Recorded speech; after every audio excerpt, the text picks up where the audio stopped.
A paz do Senhor Jesus a todos os amados e queridos irmãos. Dá pra ver que hoje tá muito frio, né? Gente, aqui em Bento a temperatura baixou demais. Todo mundo gripado, todo mundo... Eu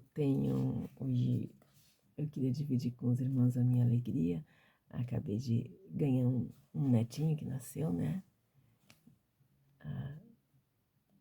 O Benjamin. Peço que todos os irmãos que puderem, orem por ele, pela mãezinha dele, pela família dele, né? Pela nossa família, enfim.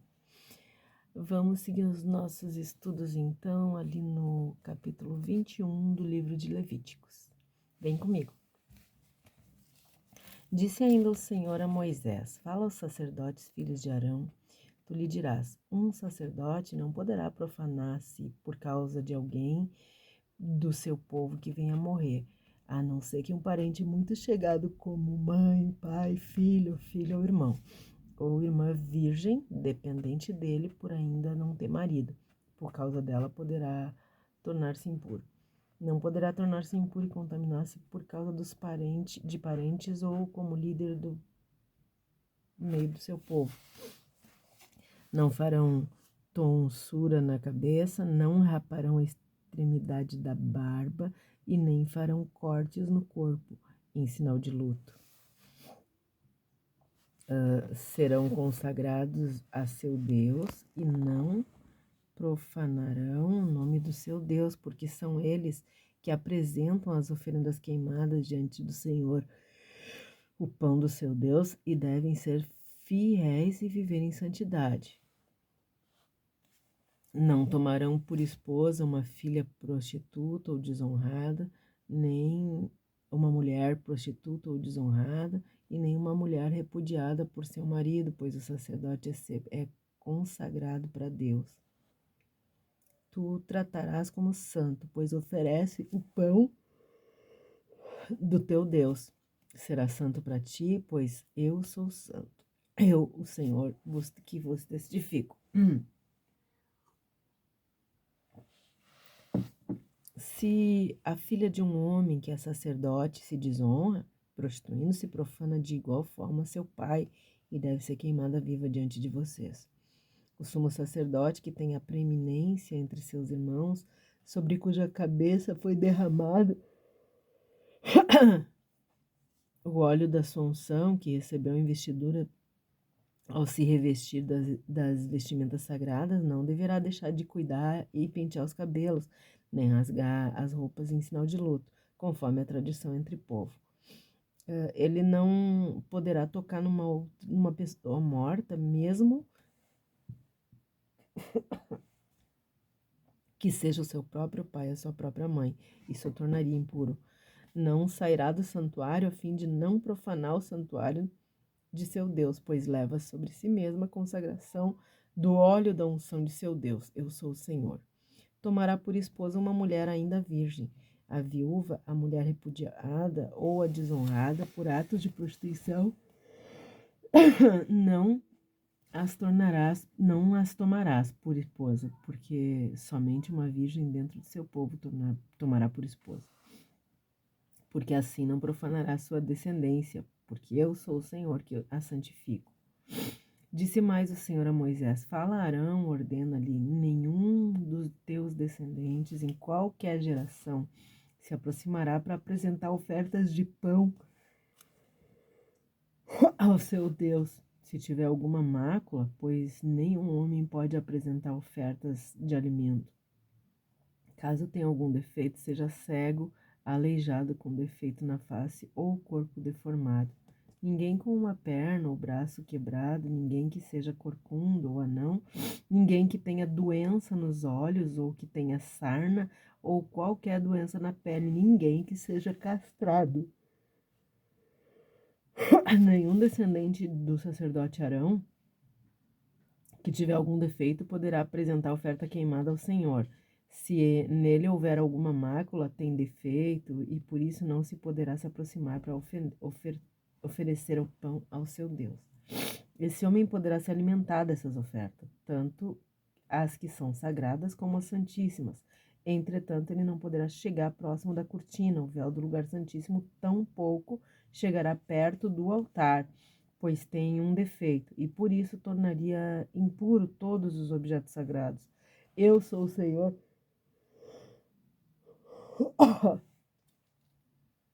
Eu sou o Senhor e eu os dediquei a mim. Moisés disse tudo isso a Arão e seus filhos e a todos. E Moisés disse tudo isso a Arão, a seus filhos e a todos os filhos de Israel.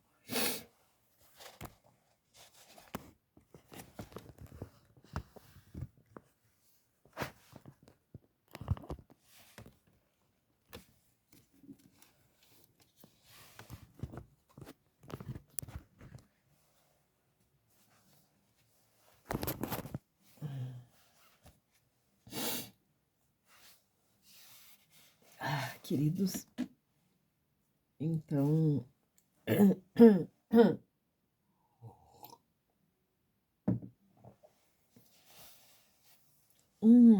qualquer crente que não medita nas escrituras, que não lê as escrituras diariamente, né? Não é uma coisa.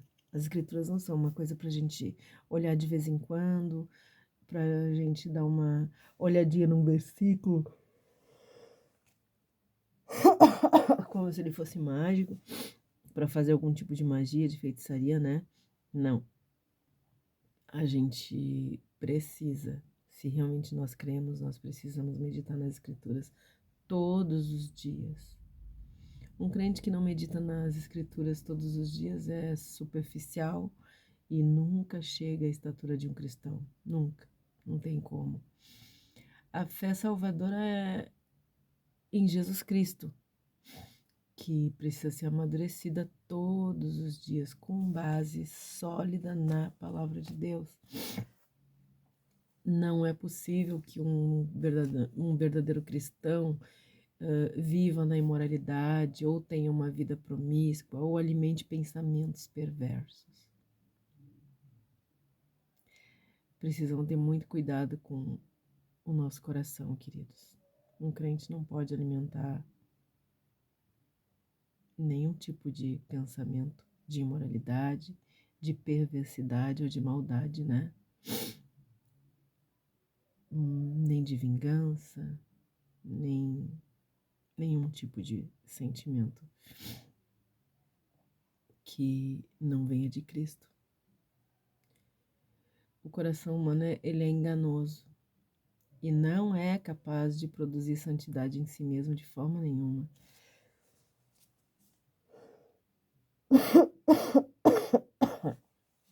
A santificação não nasce de uma prática religiosa.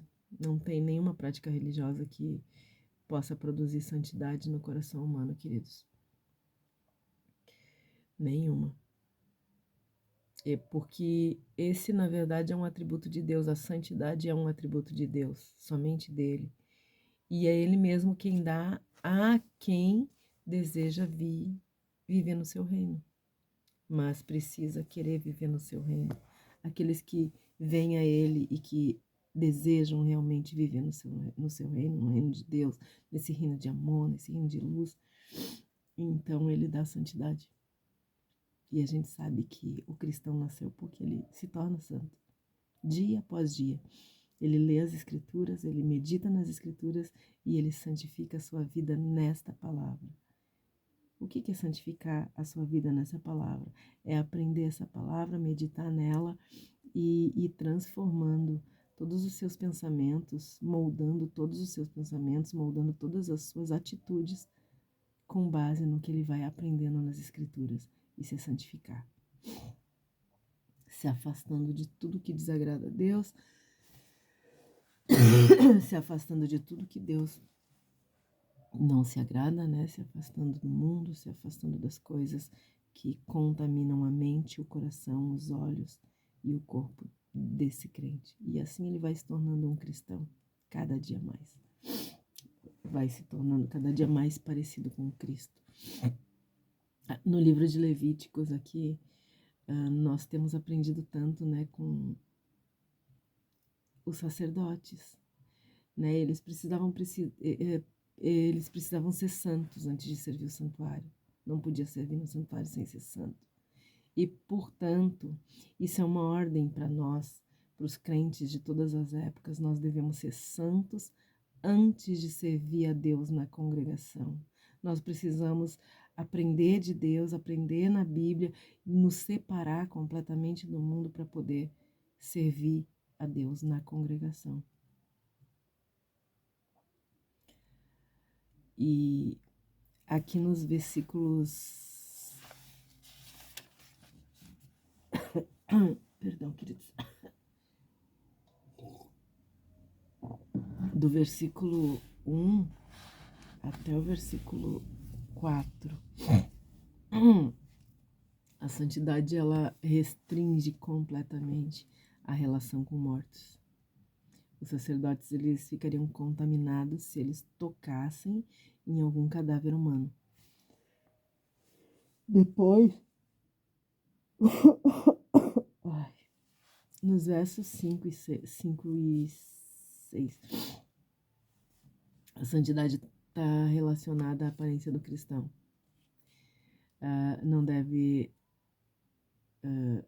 O cristão não deve ter nenhuma atitude que faça parecer com sacerdotes pagãos.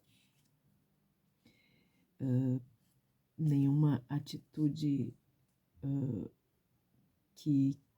nenhuma atitude, não pode ter nada no corpo, não pode usar roupas ou coisas parecidas ou fazer rituais que pareçam com os sacerdotes pagãos, os sacerdotes que ministram aos deuses estranhos, né? Que adoram deuses estranhos e que ministram para os adoradores de deuses estranhos. Depois, ali no versículo 7 até o 9, nós vemos que a santidade abrange também o casamento, né? Principalmente. O casamento é santo e as práticas pecaminosas podem corromper um casamento. Casar com prostitutas era uma afronta a Deus. É por isso que se a filha de um sacerdote se prostituísse, ela teria que ser queimada. O versículo 9 trata das restrições dos sacerdotes, né? Daqueles que ministram. Depois, no versículo 10 até o 12, nós vamos ver que o sumo sacerdote não podia usar roupa rasgada, não podia ter cabelo despenteado, não podia entrar onde tinha cadáveres. Ele tinha que se consagrar sempre e nunca se contaminar. Esta ordem para o sumo sacerdote, essas ordens para o sumo sacerdote era para que ele estivesse à altura de quem ele está representando, né? E todas as ordens que Deus deu a nós os cristãos, são ordens leis e princípios que servem justamente para nos diferenciar desse mundo, né? Que servem justamente para mostrar ao mundo quem nós estamos representando. Depois ali do versículo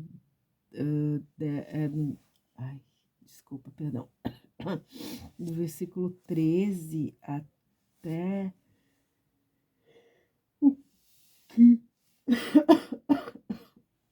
o 15.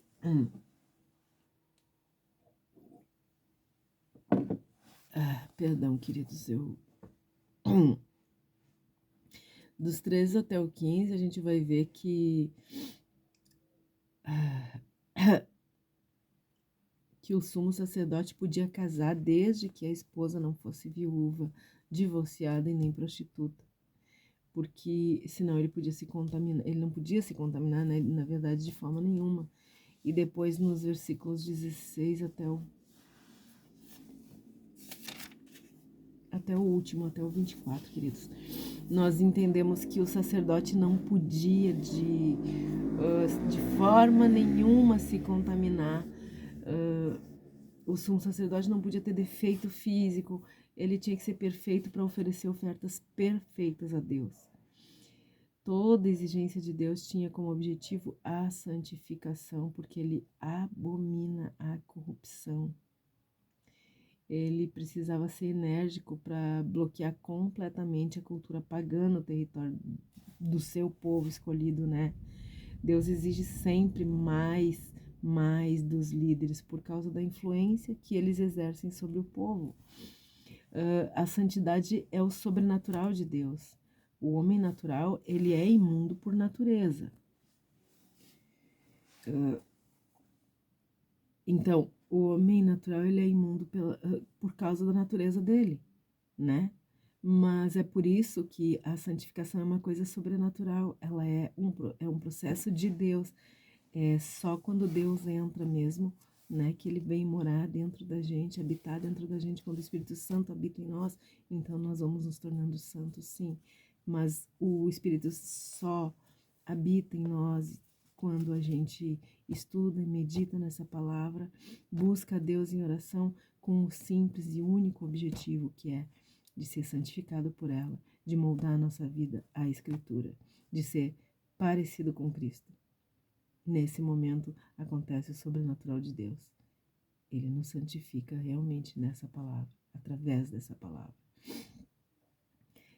Deus limpa o homem natural através desse processo de santificação, né? E faz a gente ser santo como Ele é santo. Não há, queridos, de jeito nenhum como alguém conquistar a santidade. Não funciona assim. Deus santifica só os que desejam se chegar a Ele. Ele dá a todo o que pede. Mas nós precisamos saber que as práticas imorais jogam fora o presente de Deus. Então nós temos que cuidar muito disso. Ele dá tudo o que pede, mas é preciso se limpar, é preciso realmente querer a santificação, é preciso moldar nossas vidas nas Escrituras, é preciso saber que o padrão de Deus é moralmente muito alto. Nós precisamos ser santos.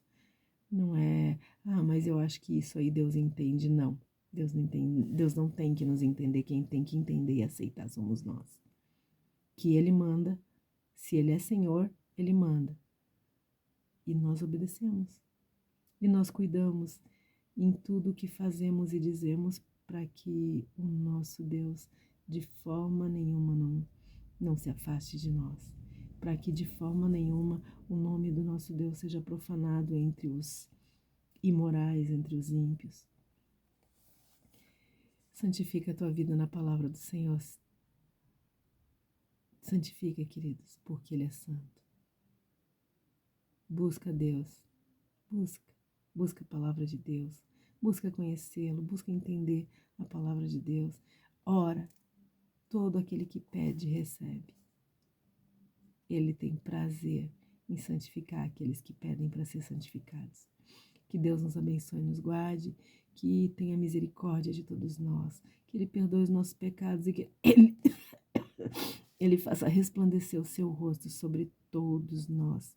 Um forte abraço e até o próximo capítulo, em nome de Jesus. Amém.